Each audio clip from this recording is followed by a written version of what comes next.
संख्या 33 सामाजिक सुरक्षा और कल्याण और मांग संख्या 30 जनजातीय क्षेत्रीय विकास पर बोलने का अवसर दिया। माननीय अध्यक्ष महोदय, 70 वर्षों की आज़ादी के बाद भी आज हम अनुसूचित जाति जनजाति के न्याय की बात करते हैं, उनकी सुरक्षा की बात करते हैं, उनके कल्याण की बात करते हैं, तो हम पाते हैं कि आज जहां हमें खड़ा रहना चाहिए था, अभी भी हम उस लक्ष्य को प्राप्त नहीं कर पाए हैं। अभी उस लक्ष्य को प्राप्त करने के लिए हमें बहुत सारे प्रयास करने की ज़रूरत है।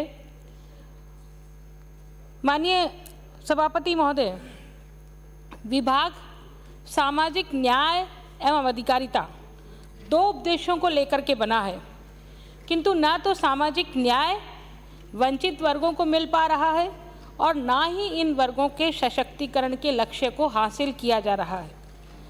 माननीय सभापति महोदय, आयोजना द्वारा जो बजट राजस्व और पूंजीगत मदों में रखा जाता है, समस्त योजनाएं एससी और एससी वर्ग के लिए जनसंख्या के अनुपात में बजट आवंटन की बात कही जाती है, लेकिन मुझे अफसोस होता है जब आवंटन के बाद में बजट को खर्च करने पर जब समीक्षा होती है तो पता पड़ता है कि बजट की समीक्षा वास्तविक आधार पर ना होकर के काल्पनिक आधार पर होती है।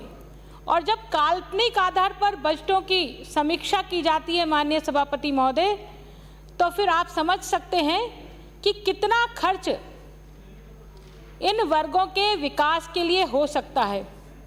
क्योंकि काल्पनिक आधार तो आप कुछ भी तय कर सकते हैं, कुछ भी मान सकते हैं, ऐसे में वास्तविक खर्च कितना हो रहा है ये सरकारों को पता नहीं पड़ता और इसलिए उस लक्ष्य की प्राप्ति नहीं होती जिस लक्ष्य को हमें प्राप्त करना होता है। माननीय सभापति महोदय, इसलिए मैं सुझाव देना चाहूँगी कि एक तो वास्तविक आधार पर जो बजट खर्च होता है उसकी समीक्षा हो और मुख्य सचिव के स्तर पर पूरे वर्ष भर में जो बजट आवंटित किया जाता है उस वर्ष भर के बजट आवंटन को फिर प्रति माह उसकी समीक्षा होनी चाहिए कि प्रति माह उस बजट आवंटन में कितना खर्च किया जा रहा है। तब तो हम ये समझ पाएंगे कि इन वर्गों की सुरक्षा के लिए, इन वर्गों के कल्याण के लिए आप अलग अलग विभागों के माध्यम से, चाहे वो शिक्षा विभाग हो, चाहे वो आपका सामाजिक न्याय अधिकारिता विभाग हो, चाहे आपका दूसरा डेवलपमेंट वाला विभाग हो, उन विभागों में इन वर्गों के लिए कितनी चीज़ें रखी गई हैं, क्या क्या खर्च किया गया है। माननीय सभापति महोदय, सामाजिक अन्याय और शोषण से मुक्ति विभाग का पहला काम है, किंतु मैंने देखा है उत्पीड़न और अत्याचार की घटनाएं बढ़ती जा रही हैं। अत्याचारियों और अपराधियों के हौसले बुलंद होते जा रहे हैं। अनुसूचित जाति, अनुसूचित जनजाति अत्याचार उत्पीड़न निवारण अधिनियमों के प्रावधानों के तहत जिला स्तरीय समीक्षा समितियों में ना तो माननीय सभापति महोदय जिला कलेक्टर को इंटरेस्ट दिखाते हैं और ना एसपी महोदय इंटरेस्ट दिखाते हैं, और उस वजह से उनकी दिलचस्पी इन विषयों में नहीं होने के कारण से उन अपराधियों को ना तो सजा मिलती है और ना पीड़िताओं को न्याय मिलता है। इसलिए आपसे निवेदन करना चाहती हूँ कि जिला स्तरीय जो समीक्षा समितियां बनी हुई हैं, जो कलेक्टर की अध्यक्षता में जो समीक्षा समितियां बनी हुई हैं, उन समीक्षा समितियों की नियमित रूप से मॉनिटरिंग के लिए राज्य स्तर पर, प्रदेश स्तर पर कोई अधिकारी नियुक्त होना चाहिए।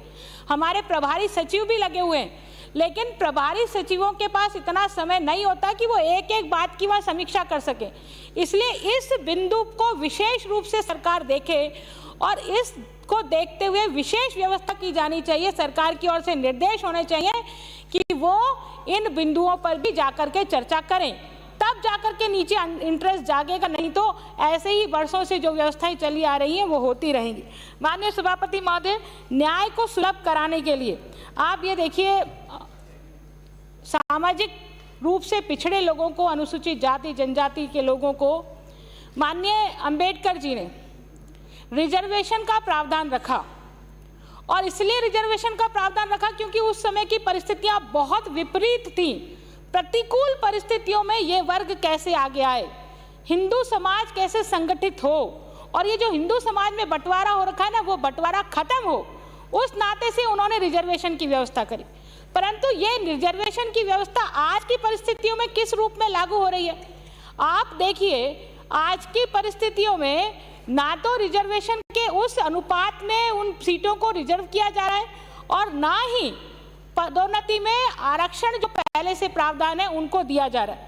इसलिए माननीय मंत्री महोदय का ध्यान आकर्षित करूंगी कि शैक्षणिक संस्थाओं में और बाकी की जितनी संस्थाएं हैं उनमें, सरकारी सेवाओं में, शैक्षणिक संस्थानों में ये सुनिश्चित किया जाए कि आरक्षण की व्यवस्था का अक्षरश पालना की जा रही है, संवैधानिक प्रावधानों को अनुसार उनको जो है पद आवंटित किए जा रहे हैं। माननीय सभापति महोदय, मैं एक उदाहरण आपको देना चाहूँगी। जिस अत्याचार की मैंने बात करी है ना, उसके बारे में माननीय मंत्री महोदय का ध्यान आकर्षित करना चाहूँगी। मेरे पास ये FIR की कॉपी है और ये FIR अनुसूचित जाति जनजाति एक्ट में ये FIR दर्ज है।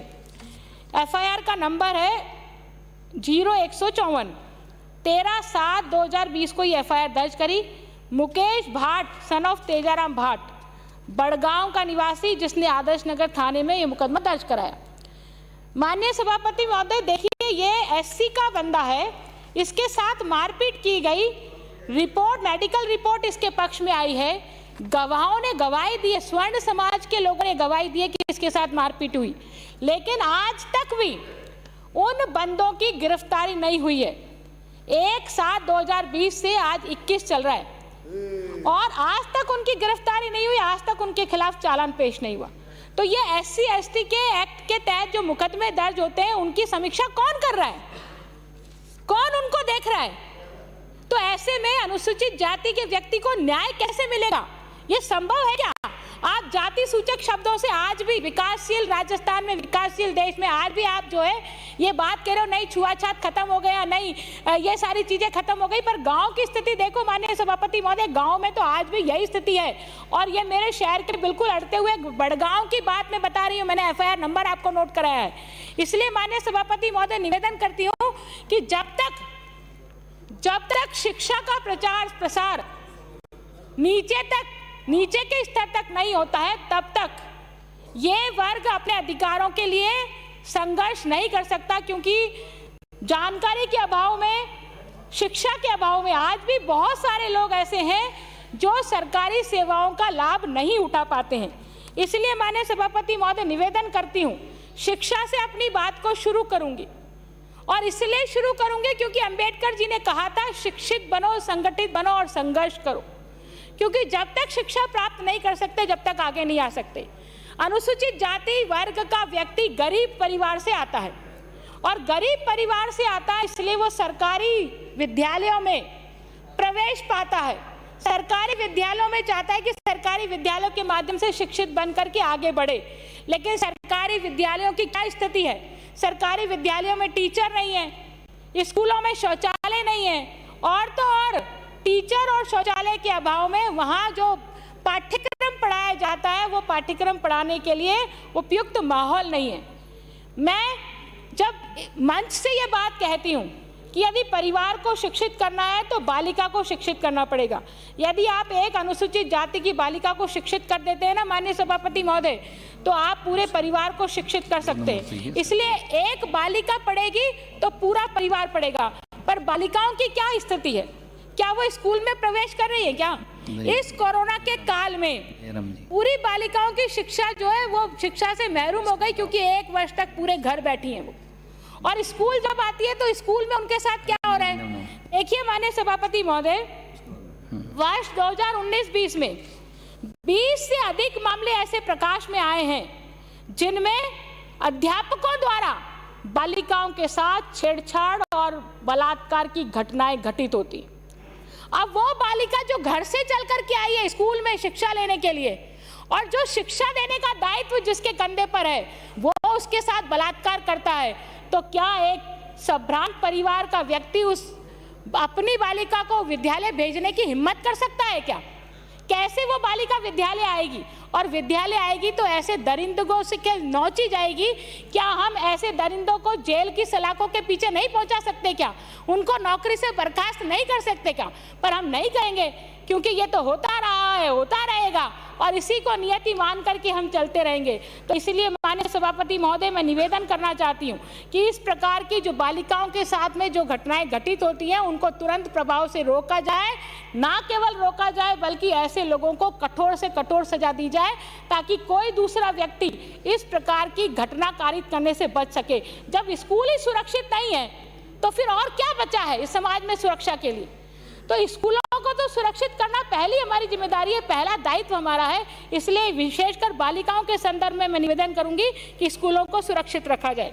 माननीय सभापति महोदय, प्रमोशन में आरक्षण के लिए निवेदन करूंगी, क्योंकि आरक्षित पदों पर भर्ती हो ये तो अति आवश्यक है ही है, लेकिन उन पदों पर भर्ती होने के बाद में प्रमोशंस भी आरक्षण के पदों पर हो, वो भी बहुत जरूरी है, क्योंकि उससे भी विभाग में जो अधिकारी काम करते हैं ना, वो कई बार अच्छी योग्यता रखने के बावजूद भी वो उनको कुंठित होना पड़ता है और वो ठीक प्रकार से अपनी सेवाएं नहीं दे पाते हैं। इसलिए प्रत्येक विभाग में रोस्टर रजिस्टर संधारण का प्रावधान होना चाहिए, क्योंकि अधिकांश विभागों में ये रजिस्टर ढंग से संधारित नहीं हो रहा है।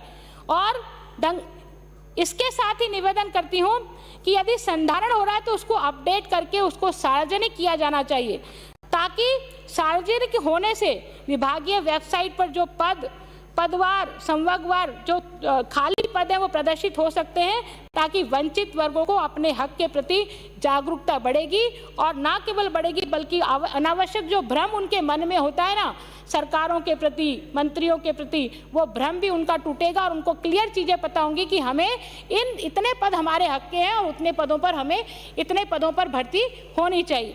माननीय सभापति महोदय, बहुत सारी चीज़ें बहुत समय से सरकारें इस वर्ग के सामाजिक उत्थान की बातें करती हैं, बहुत सारी योजनाएं भी लेके आती हैं, पर आप देखिए जब अनुसूचित जाति जनजाति का जो प्रतिशत है हमारे राजस्थान में 16% है, कभी अभी शायद जनगणना होगी तो 17 या 18% हो जाएगा। माननीय मंत्री महोदय, इतने प्रतिशत के अनुपात में जितनी योजनाएं हम बनाते हैं, क्या उन योजनाओं में इतना लक्ष्य रखते हैं? क्या नहीं रखते हैं। और उसी का कारण है कि हम लक्ष्य के अभाव में उन सभी वर्गों को लाभ नहीं दिला पाते जिनको लाभ दिलाने की आवश्यकता है। अब मैं एक योजना का जिक्र आपके सामने करूंगी। माननीय मंत्री महोदय, आप मंत्रिमंडल में प्रभावी मंत्री हैं, इसलिए आपको निवेदन करूंगी, आपको संबोधित करके निवेदन करूंगी कि मैं एक एक योजना करके आऊंगी। मैं एक योजना मुख्यमंत्री कन्यादान योजना का जिक्र करना चाहूंगी। माननीय मुख्यमंत्री महोदय ने 2019 में मुख्यमंत्री कन्यादान योजना की घोषणा की। जन घोषणा पत्र के पेज नंबर 33 के बिंदु संख्या 13 में यह कहा गया कि बीपीएल परिवारों की विधवाओं पुत्रियों के पुनर्विवाह हेतु राशि बढ़ाई जाएगी। ठीक बात है, अच्छी बात है, करना चाहिए, लेकिन ये जन घोषणा पत्र में लिखा गया है, पर हमने किया क्या है इसकी ओर आपका ध्यान आकर्षित करना चाहूंगी और हाथ जोड़ के आपसे निवेदन करूंगी कि इस त्रुटि को ठीक कराइए। माननीय मुख्यमंत्री महोदय को कह के उन्होंने, माननीय सभापति महोदय, क्या किया है, सरकार ने राशि बढ़ाने की बजाय इसको कम किया है। कैसे कम किया वो मैं बताती हूँ। जो बीपीएल परिवारों की विधवा पुत्रियों की बेटी की योजना जो पहले थी ना, उसमें क्या प्रावधान था? उसमें प्रावधान था, पूर्व में जो इस योजना में प्रावधान था कि 10वीं पास होने पर उस बीपीएल परिवार की विधवा की बेटी की शादी पर यदि वो 10वीं पास है वो बेटी, तो उसको 11,000 मिलेंगे। यदि वो बेटी 12वीं पास है तो उसको 21,000 मिलेंगे, और यदि वो बेटी ग्रेजुएट है तो उसे 31,000 मिलेंगे। ये बीपीएल श्रेणी की विधवाओं की बेटियों की शादी का प्रोविजन ये था। लेकिन जन घोषणा पत्र में कहा हम राशि बढ़ाएंगे। अब क्या किया उन्होंने, इस योजना को नामकरण दूसरा करके नया कवरेज दिया है ना, और वो कवरेज दिया मुख्यमंत्री कन्यादान योजना के नाम से। और किया क्या है, इस योजना में 8वीं पास का एक मापदंड निर्धारित किया सिर्फ, कि 18 साल की होनी चाहिए और 8वीं पास होनी चाहिए, और 8वीं पास का मापदंड निर्धारित करते हुए सभी के लिए 21,000 रुपये की सहायता राशि हथलेवा हेतु तय की है। तो अब इससे होगा क्या कि बीपीएल परिवार की विधवाओं की बेटियों के लिए ये लक्ष्य, तो जो ग्रेजुएशन के बाद में 31,000 उसको मिलता, तो वो ग्रेजुएशन काय को करेगी, वो 8वीं पास करके उसको 21,000 मिल रहे, तो वह ठीक है, वेल एंड गुड है। तो जो पढ़ने की इच्छा होती है ना अंदर से, जो एक ललक होती है कि भाई नहीं मुझे पढ़ना है, मुझे 31,000 प्राप्त करने, तो मुझे ग्रेजुएट बनना है, तो वो तो खत्म हो गई इस योजना से आपकी। ये ठीक है कि 8वीं पास को भी अब 21,000 रुपये मिल रहे हैं, पहले 8वीं पास को 21,000 नहीं मिलते थे, पर इससे शिक्षा के प्रति बेटियों में हतोत्साहन होगा, ये हतोत्साहित होंगी। ये हतोत्साह नहीं हो, इसके लिए इस योजना का वापस पुनर्गठन कराइए माननीय मंत्री महोदय, और वापस इसको रीशफलिंग करके कुछ ऐसा प्रावधान किए जिससे इसको शिक्षा से जोड़ सके। माननीय सभापति महोदय, दूसरा निवेदन करती हूं मैं शराब के लिए। हम सब जानते हैं, मुझे ये बोलते हुए कतई दुख नहीं है कि शराब के लिए अनुसूचित जाति जनजाति के लोगों के लिए कहा जाता है कि ये इनके यहाँ शराब का चलन बहुत अधिक है, और जानकारी में भी है, सबको मालूम है। जो स्वर्ण क्लास के लोग कहे जाते हैं उनको लगता है कि इनके यहाँ शराब का चलन नहीं है, लेकिन उनके वहाँ शराब का चलन है। और हम जानते हैं हमारी सांसी बस्ती में, कंजर बस्ती में अवैध शराब बनती भी है, बेची भी जाती है और खुले नाम बिकती है। और वो लोग, माननीय मुख्यमंत्री जी ने नवजीवन योजना प्रारंभ की, मुझे मालूम है 2008 का जब उनका कार्यकाल था माननीय सभापति महोदय, तो ये नवजीवन योजना वही लेके आए थे, ये बात सही है। और अब की बार उन्होंने नवजीवन योजना को नए कवर देकर के उन्होंने वापस इसको लागू किया है। पर ये नवजीवन योजना तो उनकी भलाई के लिए है, पर यदि हम पूरी तरह से उनकी भलाई चाहते हैं तो क्या हम इस प्रदेश में शराबबंदी नहीं कर सकते क्या? मैं सही बता रही हूँ आपको, यदि हम इस प्रदेश में शराबबंदी कर देते हैं ना, तो अनुसूचित जाति जनजाति के लोगों पर जितना हम वेलविशर के लिए पैसा खर्च करते हैं, उनके कल्याण के लिए जितना पैसा खर्च करते हैं ना, वो कल्याण उनका माननीय सभापति महोदय ऑटोमेटिक आधी समस्या तो वैसे ही दूर हो जाएंगी। क्योंकि मजदूरी पे जाने वाला अनुसूचित जाति जनजाति का व्यक्ति, कोई मिस्त्री है, कोई बेलदार है, वो सारा दिन भर तो कमाता है और शाम को ठेके पे जाकर के आधी से ज़्यादा कमाई वो ठेके पे दे देता है, शराब पी लेता है। वो महिला, जो परिवार की महिला है ना, वो इतना परेशान होती है, वो कुछ कह भी नहीं सकती सामाजिक रीति रिवाजों की वजह से, वो अपने पति को कुछ कह नहीं सकती है, और वो खुद परेशान होती है कि बच्चों को कैसे पाले। आधी अधूरी औसत आयु उसकी पूरी नहीं हो पाती, और वो शराब के कारण से उसका लीवर खराब है, उसकी किडनियां खराब हो गई, फिर उसका इलाज कराती फिरती है। तो ये शराब को हम बंद कर दें तो सारी समस्या एक बार में खत्म हो जाए। इसलिए मेरा माननीय मंत्री महोदय निवेदन है कि शराब को बढ़ाने की बजाय आप जो शराब नीति लेकर के आए ना रेवेन्यू बढ़ाने के लिए, वो उससे गली गली मोहल्ले मोहल्ले में दुकानें खुलेंगी, और मोहल्ले मोहल्ले में दुकानें खुल के शराब लेने वालों की तो पौ बाहर हो जाएगी, उसको घर से बाहर निकलते से शराब की दुकान मिलेगी और वहाँ से खरीद लेगा।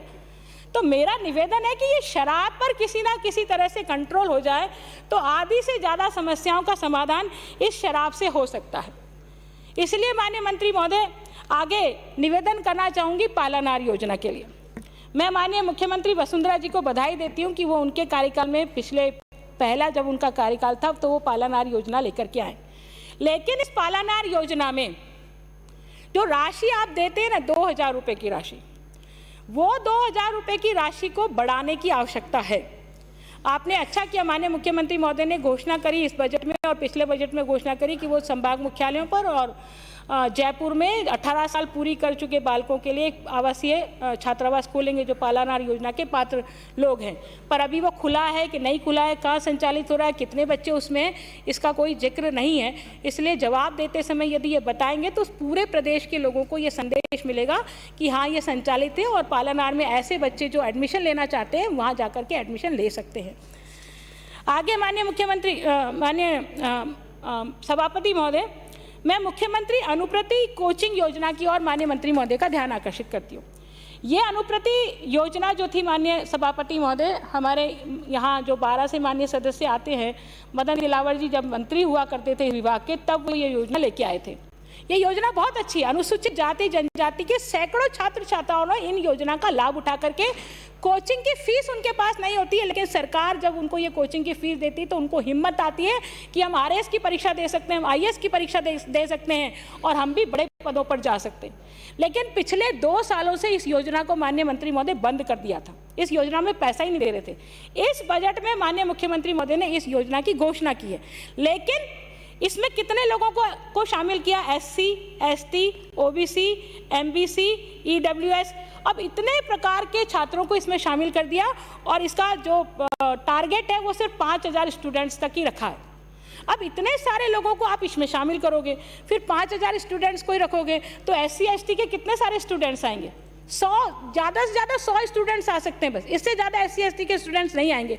इसलिए या तो इनको अलग अलग किया जाए या फिर ये 5000 की जो संख्या उसको बढ़ा करके कम से कम 25,000 करना चाहिए, तब जाकर के उन विद्यार्थियों को इसका लाभ मिलेगा। नहीं तो ये ऊंट के मुंह में जीरा जितना ही है, ज़्यादा लाभ इन विद्यार्थियों को नहीं मिलने वाला है। इसके अतिरिक्त माननीय सभापति महोदय, मैंने जिक्र किया था आपको श्रमिकों के कल्याण के लिए। श्रमिकों के कल्याण के लिए जितनी भी योजनाएं श्रम विभाग द्वारा संचालित हो रही हैं, अभी कुछ दिनों पहले शुभ शक्ति योजना का जिक्र आया था कि हमारे पास पैसा नहीं है और इस कारण से हम उसका लाभ नहीं दे सकते। पर मेरा निवेदन इतना सा है, एक तो शुभ शक्ति योजना और एक छात्र छात्राओं को जो छात्रवृत्ति मिलती है, जो श्रमिक कल्याण वाली योजनाओं में, वो छात्रवृत्ति पूरी तरह से बंद है। तो मैं सभापति महोदय आपके माध्यम से सरकार से ये निवेदन करना चाहती हूँ कि सिर्फ 2 योजनाएं, एक तो शुभ शक्ति योजना और एक छात्रवृत्ति वाली, यदि ये टारगेट आप पूरा कर लेते हैं तो छात्रवृत्ति मिलने से, पैसा मिलने से उनको जो है एक राशि जब हाथ में आती है ना, तो पढ़ाने के समय जो बुक्स की आवश्यकता होती है, जो और चीज़ों की आवश्यकता होती है, उनको वो पूरा करने में सक्षम बन सकते।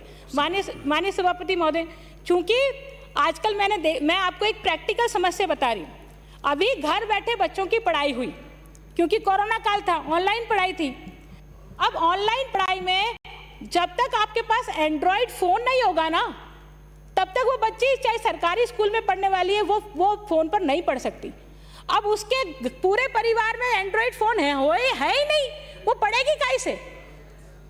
तो एंड्रॉयड फ़ोन के लिए कम से कम 20, 25, 30 हज़ार रुपये तो चाहिए ही चाहिए। तो यदि उसको स्कॉलरशिप समय पर मिल जाए, और ये स्कॉलरशिप जो अन्य विभागों से मिल रही है, यदि ये समय पर मिल जाए, तो मैं समझती हूँ कि उसकी पढ़ाई में किसी प्रकार की बाधा नहीं आएगी। समाप्त करें। और मैं तो अभी स्टार्ट ही किया माननीय सभापति महोदय। 20 मिनट का टाइम है आपके, ऑलरेडी 22 मिनट हो चुके हैं। फटाफट करती हूँ, फटाफट पूरा करती हूँ माननीय सभापति महोदय। इसलिए मैं निवेदन कर रही हूँ माननीय मंत्री महोदय, मेरे MDS यूनिवर्सिटी से संबद्ध जितने भी कॉलेज हैं, लगभग 150-200 कॉलेज होंगे MDS यूनिवर्सिटी से संबंधित। उस MDS यूनिवर्सिटी से संबंधित जितने कॉलेज हैं, उनको 3-4 साल से संबद्धता ही नहीं मिल रही है। और उन्होंने MDS कॉलेज ने मेडल दे दिया, डिग्री दे दिया, लेकिन संबद्धता नहीं दी अभी तक भी। और संबद्धता नहीं देने के कारण से अब चूंकि छात्रवृत्ति वाले डिपार्टमेंट ने ये रोड़ा अटका दिया कि जब तक संबद्धता नहीं होगी तब तक हम छात्रवृत्ति नहीं देंगे। तो ऐसे कम से कम 15-20 हज़ार स्टूडेंट हैं जिनको छात्रवृत्ति नहीं मिली है। इसलिए MDS यूनिवर्सिटी को संबद्धता मिले, ताकि वो 20,000 लोग भी छात्रवृत्ति लेने से महरूम नहीं मिले। माननीय सभापति महोदय, बस दो पॉइंट एक आधा सेकंड में पूरा करती हूँ। एक विधवा और वृद्धावस्था पेंशन की बात कर रहे थे। माननीय मंत्री महोदय की तरफ ध्यान आकर्षित करना चाहूंगी कि विधवा और वृद्धावस्था पेंशन में प्रति वर्ष उस वृद्ध व्यक्ति को अपने जीवित होने का प्रमाण पत्र देना पड़ता है डिपार्टमेंट में जाकर के, ई-मित्र पर जाकर के। अब बहुत सारे वृद्ध हैं, लाखों में हैं, उनको पेंशन मिलती है, लेकिन हर दूसरे साल, तीसरे साल में ऐसे हजारों प्रकरण ध्यान में आ रहे हैं जिनको ये पता नहीं है कि उनको जीवित होने का प्रमाण पत्र ई-मित्र पर जाकर के देना है। इसलिए वो जीवित होने का प्रमाण पत्र की यदि बाध्यता खत्म कर दे और विभाग का अधिकारी वहां जाकर के देख ले, तो मुझे लगता है कि ये समस्या जो आ रही है ना विधवा और विकलांगता की पेंशन में, उनको पूरा कर सकते हैं। माननीय सभापति महोदय, एक बात, गरीबों है तो खाद्यान्न की बात आपने कही थी। हाँ, एक बस लास्ट है माननीय, अंकित नहीं हो रहा है, सिर्फ लास्ट कह रही हूँ। माननीय सभापति महोदय, घोषणा पत्र के 172 नंबर पेज पर पैरा पर खाद्य सुरक्षा में पात्र 100% लोगों को योजनाओं का लाभ दिया जाने की घोषणा की गई थी। लेकिन निवेदन करती हूँ सरकार से कि सरकार ने पिछले 8 महीनों से पोर्टल को बंद रखा हुआ है। समाप्त करें। ऐसी स्थिति में वो जो खाद्य सुरक्षा में जुड़ने वाले लोग हैं, नहीं पा रहे, तो उनके पोर्टल को भी ऑन किया जाए। धन्यवाद।